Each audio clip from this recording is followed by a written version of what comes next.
आज आपण इथे कलिंगड्याचा ज्यूस बनवलेला आहे. नॅचरल कलर, चवीला सुद्धा अप्रतिम भन्नाट असा कलिंगड्याचा ज्यूस आज आपण इथे तयार केलेला आहे.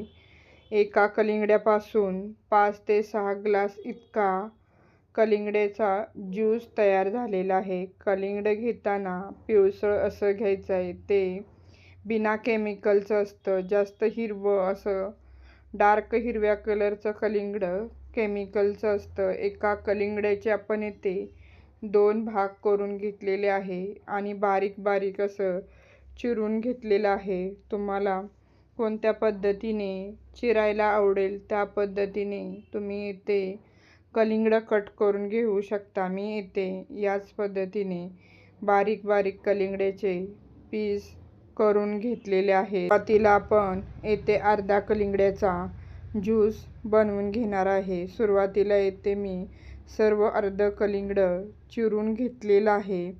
चिरून घेतलेलं कलिंगड एका मिक्सरच्या मोठ्या भांड्यामध्ये काढून घेतलेलं आहे.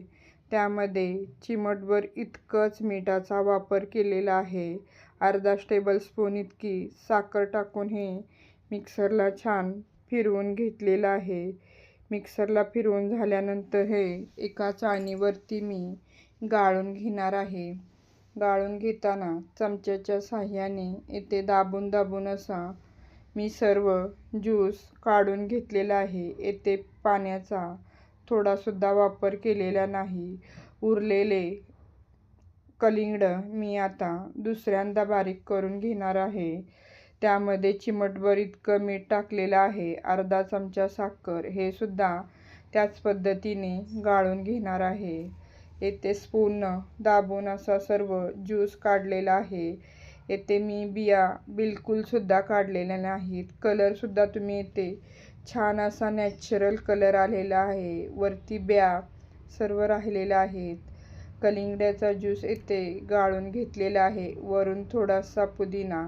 कलरसुद्धा येथे पूर्ण छान असा रेड कलर आलेला आहे. गाळून घेतलेलं कलिंगड्याचा ज्यूस मी एका ग्लासमध्ये काढून घेतलेला आहे. येथे टोटल 5 ते 6 ग्लास इतका ज्यूस झालेला आहे. वरून थोडे बर्फाचे क्यूब टाकलेले आहेत. आपला इथे कलिंगड्याचा ज्यूस तयार आहे.